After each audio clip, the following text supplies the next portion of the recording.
Oke, baik. Assalamualaikum warahmatullahi wabarakatuh. Kita sampai di tahap bab selanjutnya, bukan bab sih.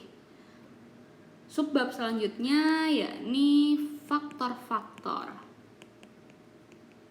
pendorong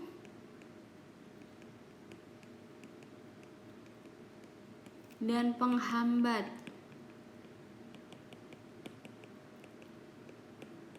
dari persatuan dan kesatuan.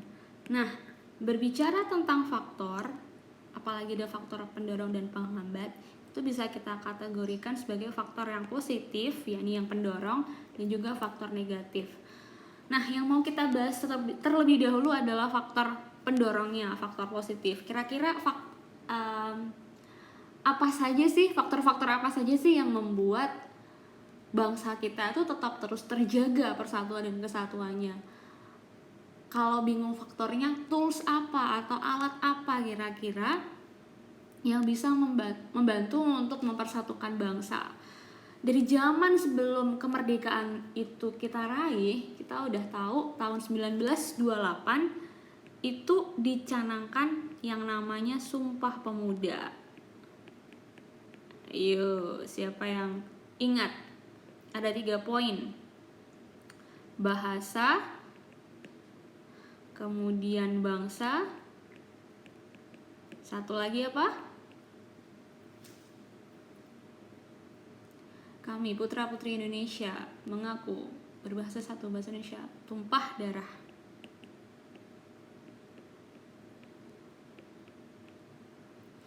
Nah, di Sumpah Pemuda saat itu terdiri dari perwakilan tiap-tiap yong ya, tulisannya jong. Kalau saat itu jong itu mewakilkan kedaerahan atau kepulauan, nah mereka bertemu untuk membicarakan tentang kita nih sebenarnya one nation sebetulnya, walaupun kita berasal dari etnis yang berbeda-beda juga gitu. Tumpah darahnya di Indonesia. Nah, setelah Sumpah Pemuda, kemudian founding father kita berhasil mendirikan Negara Kesatuan Republik Indonesia.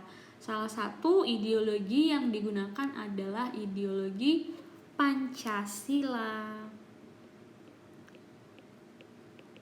Ya kan?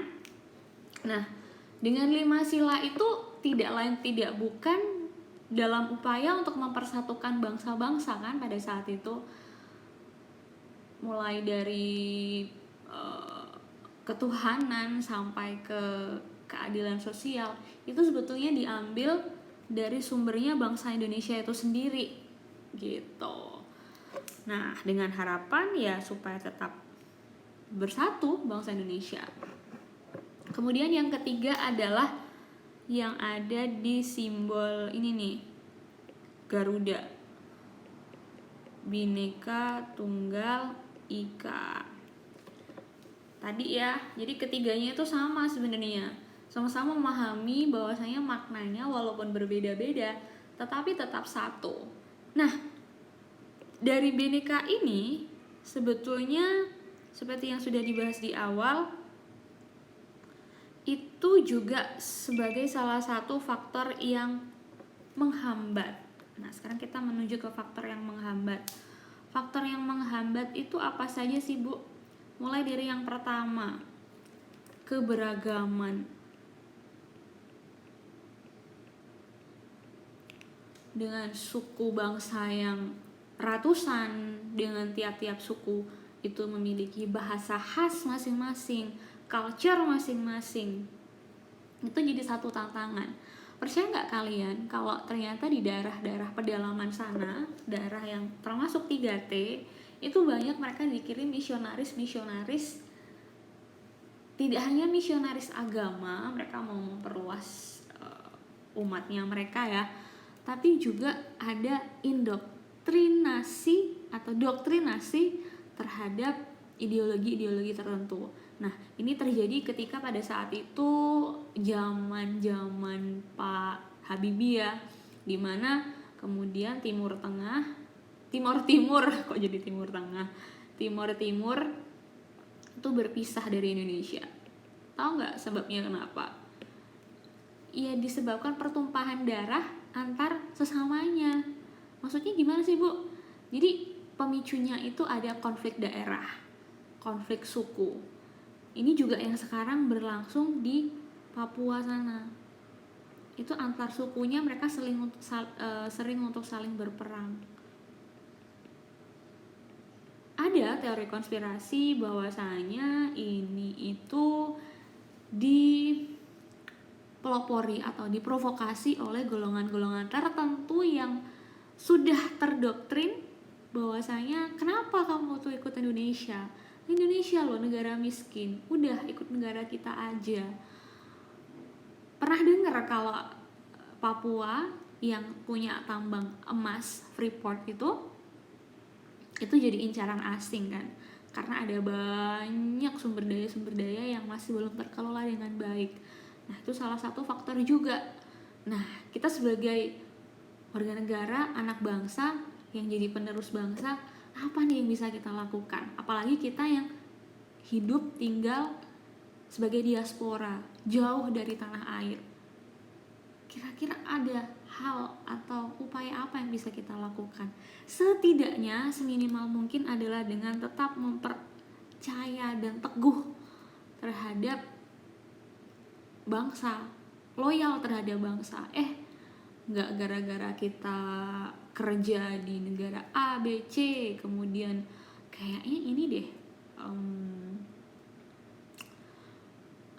salah satu mata pencarian aku, terus kayak ini negara ini tuh semuanya udah terjamin, mulai dari kesehatan, kesejahteraan sosial, kita udah dijamin di sini. Jadi ngapain balik ke Indonesia? Ada diaspora yang seperti itu. Tapi kembali lagi, sebetulnya konsep nasionalis, konsep persatuan dan kesatuan itu dia konsep yang abstrak. Dia nggak kelihatan, nggak nampak wujudnya kecuali dengan aksi nyata. Contoh paling sederhana adalah misal kita yang di Arab sini, kita masih peduli dengan sesama kita, sesama apa sih namanya, teman-teman seperjuangan kali ya. Kok teman-teman seperjuangan sih? Nah dari situ apa sih caranya? Misal dengan sesimpel donasi, sesimpel ngajak diskusi walaupun virtual online, tetap menggalang campaign kecil yang sederhana yang kadang orang luput dan kadang orang tidak terpikir untuk ke arah sana, karena mikirnya kalau berjuang untuk bangsa itu harus dengan ini nih, berperang atau jadi TNI gitu. Ya nggak sesimpel itu sebenarnya. Ada banyak cara kita, salah satunya dengan menunjukkan prestasi kita di kancah internasional. Lazim sampai sekarang orang-orang kita menduduki peringkat keempat terbesar penduduk di dunia, tapi bandingin coba sama Korea atau sama India ya, yang apple to apple gitu kan. Mereka walaupun ada di belahan dunia manapun, mereka masih tetap memegang teguh budaya mereka gitu. Kalau jadi aktor di Hollywood pun misalnya, ya mereka masih tetap menunjukkan identitas mereka gitu. Misal pakai apa tuh yang ada di kepala titik-titik 3 itu ya, itu sebenarnya simbol keagamaan juga sih. Jadi ya seperti itu yang terjadi. Konsep yang kedua, salah satu faktor yang juga ikut mendorong atau mendorong terjadinya hambatan adalah faktor geografis. Di geografi kalian tahu kalau Indonesia itu daerahnya dari timur ke barat itu sama jaraknya dengan yang di Amerika. What it means? It means ya daerah negara kita tuh luas, udah terpisah antara satu sama lain dengan pulau-pulaunya. Ada batas air di situ, kemudian transportasinya yang ya ini jadi tantangan gitu. transportasi yang kurang memadai itu, lalu apa yang bisa kita lakukan? Ini ibu cerita kalau di daerah pedalaman itu logistik dikirim dengan kapal. Nah, kalau dengan kapal itu kadang kalau cuaca buruk mereka susah untuk masuk, susah untuk datang. Nah, kalau misalnya logistiknya nggak ada, gimana mereka cara bertahan hidup? Ya dengan seadanya. Itu juga salah satu faktor kenapa sih kok negara kita sulit jadi negara maju gitu. Karena ada tantangan geografis yang harusnya tantangan geografis ini jadi satu peluang kalau kita mau mikir. Indonesia dengan negara kemaritiman itu kita harusnya punya produksi transportasi laut yang bisa jadi nomor 1 di dunia kan. Nah itu kalian bisa tuh dapat kesempatan di situ, misal punya jadi juragan kapal kah, juragan transportasi, sesimpel kayak Bu Susi itu. Bu Susi itu berangkatnya dari pengusaha yang dia menghubungkan daerah-daerah terpencil, daerah Jawa Barat sana, daerah Banten pakai pesawat perintis gitu, dan it works. Itu malah jadi peluang bisnis yang hampir tidak ada pesaingnya sama sekali. Yang ketiga, ada faktor etnosentris. Apa etnosentris? Etnosentrisme ini tuh satu ideologi yang mempercayai keakuan. Aku, maksudnya gimana? Aku nih bangsa yang paling besar. Etnosentrisme kalau misalnya kita percayai dengan kadar yang tepat dan di tingkat negara gitu. Kita ngomongin kita negara Indonesia, kita adalah negara yang hebat, kita adalah negara yang kuat, kita adalah negara yang kaya. Itu sebetulnya juga satu faktor etnosentrisme. Nah, tapi yang bahaya di sini adalah etnosentrisme yang kedaerahan. Misal suku-suku di Indonesia, ada suku A, B, C. Suku aku tuh yang paling berperan untuk memerdekakan Indonesia. Enggak dong, suku aku banyak pemikirnya. Loh, jangan salah. Kebanyakan asal presiden itu dari mana? Hello. Nah, gejala-gejala etnosentrisme ini yang kemudian oleh sebagian kalangan juga dimanfaatkan untuk memecah belah bangsa Indonesia. Saking pinternya tuh ya, waktu kita sebelum masa kemerdekaan, penjajahan, itu udah sering kita dikibuli pakai politik divide et impera. Dan sepertinya ya udah mendarah daging gitu. Yang penting adalah kita udah sadar, kita udah tahu, terus kita action gitu.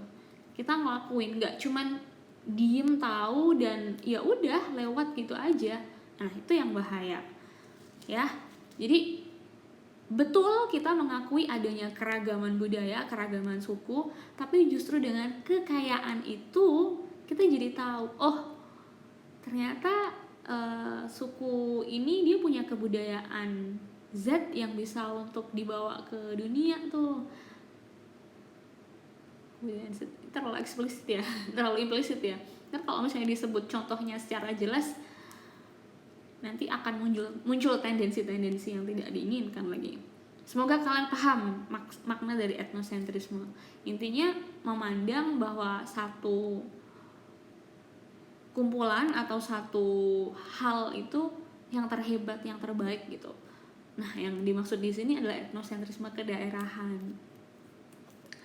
Lalu yang keempat, mulai muncul gejala pelemahan budaya. Maksudnya Bu, pelemahan budaya? Ya, as we know, sekarang kita jadi global citizen kan. Kita udah jadi penduduk dunia. Dimana dengan adanya era teknologi ini, kita udah bisa menghubungkan antar ruang waktu dengan tempat-tempat lain, dan ini menyebabkan adanya percampuran budaya atau bukan percampuran sih, adanya pengenalan budaya baru, jadi intinya kita jadi gampang untuk interaksi dengan orang-orang dari berbagai wilayah manapun. Nah, contoh realnya kalau kita tahu ekspansi atau bukan perluasan juga sih ya, ekspansi dari budaya-budaya yang ada di Asia Timur gitu ya. Kita tahu mulai dari Jepang dengan Harajukunya, terus Korea dengan K-popnya, itu mereka berhasil mengekspor budaya itu dijadikan komoditas komersil. Nah, untuk sebagian orang, kalau untuk dibuat hiburan semata sih ya nggak jadi masalah. Tapi yang bahaya kalau itu benar-benar udah jadi hardcore, udah jadi pokoknya itu yang paling bagus, udah sampai ngejelek-jelekin emang dasar Indon, orang Indonesia itu tuh nggak gaul, nggak ini, kalau nggak clubbing atau nggak minum itu nggak gaul. Nah itu loh pelemahan budaya. Jadi ya sama kayak setan tuh, hal-hal yang dianggap keren, dimunculkan satu simbol keren yang baru di tengah-tengah masyarakat oleh setan gitu gampangnya. Jadi hal-hal yang dianggap tabu, hal-hal yang kita tahu kalau itu tuh nggak bagus, kemudian dibiasakan, dibuat keren, dibuat biasa. Akhirnya apa? Ya ujung-ujungnya kita jadi krisis budaya gitu, pelemahan budaya. Ini gawat banget sih kalau di masa-masa sekarang. Jadi setidaknya kita masih memegang teguh adat ketimuran, walaupun kita tahu kalian sih hidup besar di sini, tinggal di sini, terpapar oleh budaya Arab, kemudian ya gimana Bu, kita udah kena budaya Arab, mau gimana ya kayak gini kita. Itu pemikiran yang salah satu contoh dari pelemahan budaya.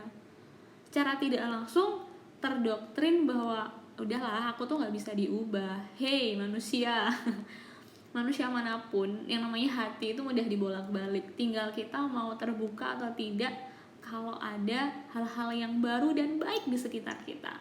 Sesimpel budaya ketimuran adalah adab sopan santun, budaya gotong royong, dan itu bukan hal yang buruk, bukan hal yang salah. Jadi kenapa harus tidak mau dan enggan untuk mengamalkan budaya itu gitu. Ya semoga bisa ditangkap ya maksud ibu. Lalu ini yang gara-gara geografis tadi, ini akan menyebabkan adanya pembangunan yang tidak merata. Balik lagi ya. Jadi sebenarnya jadi satu tuh, saling berkaitan satu sama lain. Dengan faktor geografis yang sangat menantang itu, ya mau tidak mau akan menimbulkan pembangunan yang tidak merata kalau jika dan hanya jika kitanya tidak proaktif, kitanya diem, kitanya ya udah pasrah gitu. Satu contoh misal apa jadinya kalau misalnya kita ini tinggal di daerah yang terpencil, katakanlah di perbatasan dengan Laut Cina Selatan sana ya, daerah Natuna sana. Nah, kalau dari kitanya yang tidak berusaha untuk proaktif, jadilah satu agen pembaru di masyarakat yang kalian bisa loh nge-reach dulu dari ke Jakarta gitu misalnya. Kalian bikin proposal, kalian ajukan satu, bukan terobosan ya, keresahan-keresahan yang kalian rasakan itu kalian bisa sampaikan, apalagi kalau berangkatnya dari daerah. Percaya nggak? Ini sebenarnya pemerintah negara kita itu sudah mulai mengeliminasi atau mengeliminir pembangunan yang tidak merata itu. Dari mana? Yang pertama itu justru yang adalah pembangunan SDM-nya. ini mulai diperbanyak yang namanya beasiswa afirmasi. Afirmasi itu khusus untuk daerah-daerah yang memang perlu untuk dikembangkan. Tujuannya apa? Tujuannya ketika nanti kembali, ini kan disekolahin ceritanya ya, SDM-nya disekolahin. Nanti ketika kembali harapannya adalah bisa membangun daerah. Nah, kalau kitanya nunggu yang namanya pemerintah, pemerintah itu banyak yang dikerjain ya. Kita aja kalau misalnya ngerjain PR itu udah ngeluhnya setengah mati. Nah, daripada kita nunggu mengeluh terus kitanya menyumpah-nyumpahi atau menyalahkan orang lain, ya akan tetap seperti itu gitu. Paling enggak kitanya yang proaktif. Kalau kita dari daerah yang 3T, kita bisa ikut beasiswa afirmasi. Dan nanti kalau misalnya udah balik dari sekolah, ya harus balik lagi ke daerah. Ini for information nih, banyak juga dari kakak-kakak kita yang ketika sudah dikasih pendidikan yang bagus, kayak tadi tuh balik, udah nyaman, udah dapet zona nyaman di negaranya yang dia sekolahin tadi, akhirnya dia udah malas, enggan, udah cari kerja di situ aja. Toh juga nanti balik di Indonesia, birokrasinya kayak gitu-gitu lagi, pasti susah lagi. Faktanya kita tahu ya, our government is fucked up gitu kan. Tapi nanti lagi tahun 2045 itu adalah masa generasi, dimana masa-masa ini yang mengisi tonggak pemerintahan itu adalah kalian. Siapa lagi? Kalau ibu kayaknya waktunya udah masa-masa pensiun kali ya. Jadi intinya dari semua faktor-faktor ini tadi, kita jadi tahu apa yang harus kita lakukan, apa yang tidak boleh kita lakukan, apa yang bisa kita lakukan. Nah, apa yang bisa kita lakukan ini akan dibahas di pertemuan selanjutnya. Dan setelah ini berarti tandanya kita udah menyelesaikan mata pelajaran PKN. Yeay! Dan masih ada 1 bulan kalau nggak salah ya, sampai masa-masa PTA nanti. Mau diisi pembelajarannya seperti apa, kita diskusikan bareng-bareng. Oke, sampai di sini silahkan tanyakan kalau ada yang masih dibingungkan. Kita buat diskusi yang membangun. Oke, wassalamualaikum warahmatullahi wabarakatuh.